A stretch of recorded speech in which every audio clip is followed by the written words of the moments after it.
केजरीवाल को जेल भेज दो और कहो मैं भ्रष्टाचार के खिलाफ लड़ रहा हूं, तो आप भ्रष्टाचार के खिलाफ नहीं लड़ रहे प्रधानमंत्री जी। आप देशवासियों को बेवकूफ मत समझो। बच्चे बच्चे की जुबान के ऊपर हो रहा है कि सारे चोर चक्कों को अपनी पार्टी में शामिल करके और ईडी और सीबीआई के सारे केस उनके रफा दफा कर देते। केजरीवाल को क्यों गिरफ्तार किया? केजरीवाल को गिरफ्तार करके उन्होंने एक मैसेज दिया है सारे देश को कि अगर मैं केजरीवाल को गिरफ्तार कर सकता हूं तो किसी को भी गिरफ्तार कर सकता हूं। कोई केस नहीं होगा, कोई मामला नहीं होगा, तब भी मैं तुमको गिरफ्तार कर सकता हूं। एक बेहद खतरनाक मिशन चालू किया हुआ है प्रधानमंत्री जी ने, बहुत ही खतरनाक।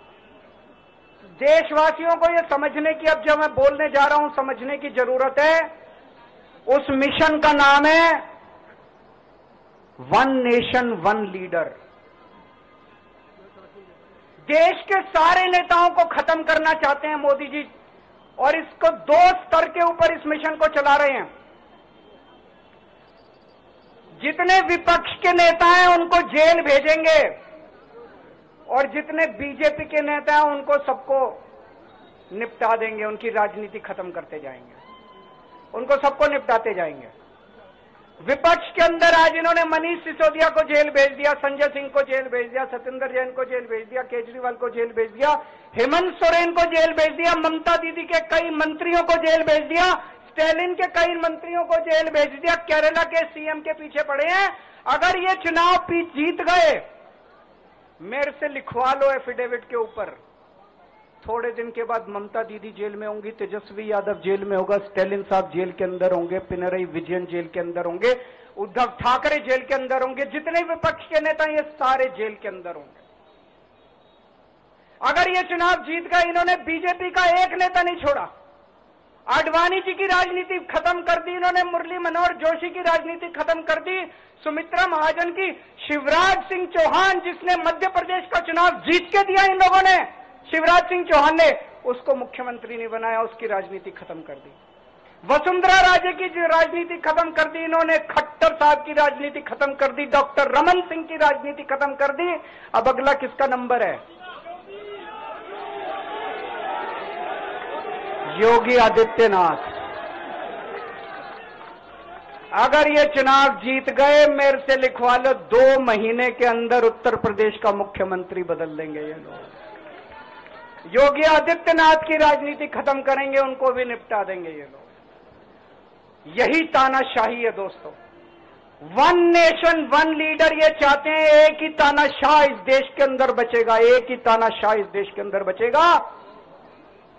हमारा देश बहुत महान है, 4000 5000 साल पुराना हमारा देश है। इसके पहले पिछले 4000 साल में कई मौके आए जब इस देश के ऊपर तानाशाहों ने कब्जा करने की कोशिश की, लेकिन हमारे देश के लोगों ने उन तानाशाहों का तख्ता उखाड़ के फेंक दिया। जब जब हमारे देश में ऐसा मौका आया कि तानाशाह ने हमारे देश के ऊपर कब्जा करने की कोशिश की, इस देश की जनता ने उसका तख्ता उखाड़ के फेंक दिया। आज एक तानाशाह इस देश से जनतंत्र खत्म करना चाहता है, आज एक तानाशाह इस देश से लोकशाही खत्म करना चाहता है। मैं पूरे तन मन धन से लड़ रहा हूं, संघर्ष कर रहा हूं उस तानाशाह के खिलाफ। 140 करोड़ लोगों का साथ चाहता हूं मैं।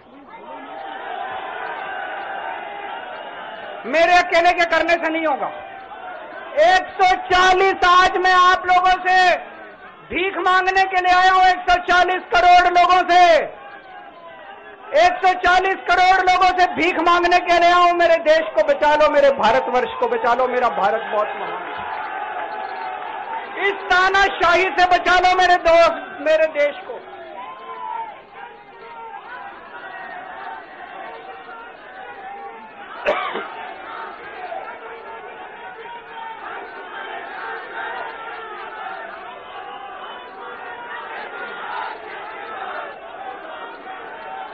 मैं सुप्रीम कोर्ट का बहुत बहुत शुक्रिया अदा करना चाहता हूं। उन्होंने 21 दिन दिए हैं, एक एक दिन में 24 घंटे हैं। मैं एक दिन में 24 में से 36 घंटे काम करूंगा। पूरे देश भर में घूमूंगा इस तानाशाही को रोकने के लिए। दोस्तों, जितनी मेरे अंदर ताकत है, मेरा सब कुछ कुर्बान है देश के लिए। मेरा तन मन धन सब कुछ कुर्बान है मेरे देश के लिए। मेरे खून का एक एक कतरा मेरे देश के लिए, मेरे शरीर का एक एक कतरा, मेरी जिंदगी का एक एक पल मेरे देश के लिए। मेरे देश को बचाने के लिए मैं पूरे देश में जाऊंगा। दोस्तों, अब एक बहुत महत्वपूर्ण बात करने जा रहा हूं, उसको ध्यान से सुनना। ये लोग इंडिया गठबंधन से पूछते हैं आपका प्रधानमंत्री कौन होगा। मैं बीजेपी से पूछता हूं आपका प्रधानमंत्री कौन होगा। आप लोग सोच रहे होंगे केजरीवाल क्या बात कर रहा है, मोदी जी होंगे। नहीं, मोदी जी अगले साल 17 सितंबर को 75 साल के हो रहे हैं। बीजेपी के अंदर मोदी जी ने 2014 में मोदी जी ने खुद ने रूल बनाया था कि बीजेपी के अंदर जो भी 75 साल का होगा उसको रिटायर कर दिया जाएगा। सबसे पहले आडवाणी जी को रिटायर किया गया, उसके बाद मुरली मनोहर जोशी जी को रिटायर किया गया, फिर सुमित्रा महाजन को रिटायर किया गया, फिर यशवंत सिन्हा को रिटायर किया गया। अब मोदी जी अगले साल 17 सितंबर को रिटायर होने वाले हैं। तो मैं बीजेपी से पूछना चाहता हूं आपका प्रधानमंत्री का दावेदार कौन है। दोस्तों, अगले साल 17 सितंबर तक अगर इनकी सरकार बनी तो उस पर भी आऊंगा मैं। अगर इनकी सरकार बनी तो पहले अगले 2 महीने में योगी जी को निपटाएंगे ये, और उसके बाद मोदी जी के सबसे खास अमित शाह को ये प्रधानमंत्री बनाएंगे। तो मैं लोगों को, देश के लोगों को आगाह करना चाहता हूं, मोदी जी अपने लिए वोट नहीं मांग रहे। मोदी जी अमित शाह को प्रधानमंत्री बनाने के लिए वोट मांग रहे हैं। मैं पूछना चाहता हूं मोदी जी से और अमित शाह जी से, ये मोदी की गारंटी पूरी कौन करेगा? क्या अमित शाह मोदी की गारंटी पूरी करेंगे? जब आप अगर जो वैसे तो मेरे को लगता है मैं भी आऊंगा उसके ऊपर, मुझे नहीं लगता इनकी सरकार बन रही है, लेकिन जो बीजेपी को वोट देने जाएं वो ये सोच के जाना कि आप मोदी जी के नाम पे वोट नहीं दे रहे, आप अमित शाह के नाम पे वोट दे रहे हैं।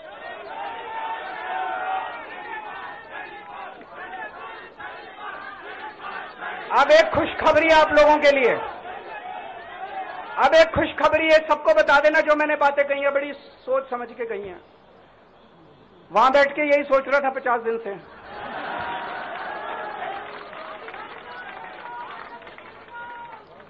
दोस्तों, पूरे देश के मेरे को बाहर निकले हुए 20 घंटे हो गए। इन 20 घंटों के अंदर भी मैंने रात भर में जनता से बात कर रहा था, लोगों से फोन कर रहा था।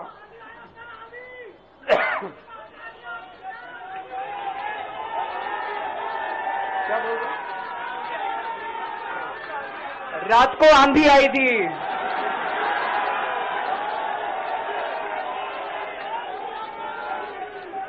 पिछले 20 घंटे में मैंने जो बातचीत करी है, कई बड़े बड़े एक्सपर्ट से बात की, चुनाव विश्लेषकों से बात की, सेफोलॉजिस्ट से बात की, जनता से बात की, फोन पे लोगों से। मेरा अपना आकलन है कि 4 जून के बाद इनकी सरकार नहीं बन रही, मोदी सरकार नहीं बन रही। दोस्तों, अगर मैं गलत हूं तो मेरे को बताना। हरियाणा में इनकी सीट कम हो रही है, राजस्थान में कम हो रही है, कर्नाटक में कम हो रही है, दिल्ली में कम हो रही है, बिहार में कम हो रही है, महाराष्ट्र में कम हो रही है, कर्नाटक में कम हो रही है, बंगाल में कम हो रही है, झारखंड में कम हो रही है। बढ़ कहां रही है? यूपी में कम हो रही है, बढ़ कहां रही है? बढ़ एक भी जगह इनकी सीटें नहीं बढ़ रही हैं। मेरा अपना मानना है, और सट्टा बाजार में भी वो जो चल रहा है इनकी 220 से 230 के बीच में सीट आ रही है, उससे ज्यादा सीट नहीं आ रही है। मोदी सरकार नहीं बन रही है, केंद्र में इंडिया गठबंधन की सरकार बन रही है। आम आदमी पार्टी उस सरकार का हिस्सा होगी। दिल्ली को पूर्ण राज्य दिलाएंगे। दिल्ली का एलजी लोगों का एलजी होगा, दिल्ली का एलजी दिल्ली वालों का एलजी होगा। गुजरात से आया हुआ है अभी। दिल्ली के लोगों का एलजी होगा, दिल्ली के लोगों का विकास होगा।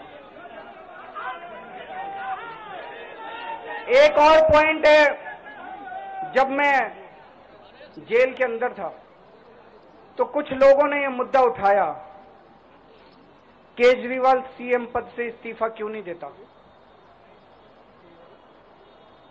दोस्तों, केजरीवाल को कभी किसी पद का लालच नहीं हुआ। मैं यहां मंत्री, मुख्यमंत्री, प्रधानमंत्री ये सब बनने नहीं आया। इनकम टैक्स में कमिश्नर की नौकरी करता था। कमिश्नर की नौकरी छोड़ के दिल्ली की झुग्गियों के अंदर 1 नहीं, 2 नहीं, 3 नहीं, 10 साल तक मैंने दिल्ली की झुग्गियों के अंदर काम किया है, सुंदर नगरी और नंद नगरी की झुग्गियों के अंदर, इनकम टैक्स कमिश्नर की नौकरी छोड़ के। जब मेरे को दिल्ली की जनता ने पहली बार सीएम बनाया, असूलों के ऊपर 49 दिन के अंदर सीएम पद से इस्तीफा दे दिया था। एक चपरासी की नौकरी कोई नहीं छोड़ता। सीएम बनने के लिए लोग अपना दायां हाथ कटाने के लिए तैयार होते हैं। मैंने खुद से अपने आप सीएम की कुर्सी को लात मार दी थी 49 दिन के अंदर। मेरे लिए सीएम पद इंपॉर्टेंट नहीं है। आज मैंने सीएम पद से इस्तीफा क्यों नहीं दिया जेल जाने के बाद? दोस्तों, पिछले 75 साल में भारतवर्ष में इतने राज्यों के चुनाव हुए, इतने राज्यों के चुनाव हुए, दिल्ली के अंदर सबसे ऐतिहासिक बहुमत से आम आदमी पार्टी जीती। 55-56% वोट। एक बार 67 सीट, एक बार 62 सीट। इतने भारी बहुमत से आज तक कोई राज्य की सरकार 75 साल में नहीं जीती। इतने भारी बहुमत से जीतने के बावजूद झूठा केस, अब उनको पता है वो हमें हरा नहीं सकते दिल्ली के अंदर। उन्हें पता है अगले 20 साल तक दिल्ली में आम आदमी पार्टी को कोई नहीं हरा सकता। तो उन्होंने एक षड्यंत्र रचा, राजनीतिक षड्यंत्र रचा। केजरीवाल को झूठे केस में जेल भेज दो, केजरीवाल को इस्तीफा देना पड़ेगा, केजरीवाल की सरकार गिर जाएगी। उन्होंने ये षड्यंत्र रचा। मैंने कहा मैं भी इस्तीफा नहीं दूंगा। तुम अगर जनतंत्र को जेल में कैद करोगे तो जनतंत्र जेल से चला के दिखाएंगे। दोस्तों, सरकार भी जेल से चला के दिखाएंगे। कतई इस्तीफा, तुम्हारे ट्रैप में फंसने वाले नहीं हम। ये अगर हेमंत सोरेन साहब को भी इस्तीफा नहीं देना चाहिए था, जेल से सरकार चलानी चाहिए थी। अगर हमने इस्तीफा दे दिया, ये तो बड़ा अच्छा इनके लिए। जिस राज्य के अंदर ये चुनाव हारेंगे उसके मुख्यमंत्री को पकड़ के जेल में डाल दो, सरकार गिरा दो। उसके मुख्यमंत्री को पकड़ के जेल में डाल दो, सरकार। आज मैं अगर दिल्ली की जेल के अंदर रह के दिल्ली की जेल से इस्तीफा नहीं दे रहा, वो इस तानाशाही के खिलाफ संघर्ष कर रहा हूं, इसको समझ लेना आप लोग। केजरीवाल को किसी पद का लालच नहीं है। सीएम तो 100 सीएम की कुर्सी देश के नाम कुर्बान है। दोस्तों, मुझे पता चला मेरे जेल जाने से बहुत लोग भावुक हुए, खासकर मेरी मां, बहनें, महिलाएं बहुत रोई। कईयों ने बहुत मन्नतें मांगी। मैं सबका बहुत बहुत शुक्रिया अदा करना चाहता हूं जिन लोगों ने अपनी दुआएं, करोड़ों लोगों ने अपनी दुआएं भेजी हैं। पूरी दुनिया भर से करोड़ों लोगों ने दुआएं भेजी। उन्हीं के आशीर्वाद का कमाल है कि आज मैं आप लोगों के बीच में हूं। आप लोग सब लोग सुखी रहें, देश खूब तरक्की करे, फले फूले, आप सब लोग खूब खुश रहें, ऐसी मेरी प्रभु से इच्छा है। भारत माता की। राष्ट्रगान के लिए अपनी जगह पर सभी लोगों से आग्रह है कि खड़े हो जाएं प्लीज। जन गण मन अधिनायक जय हे भारत भाग्य विधाता।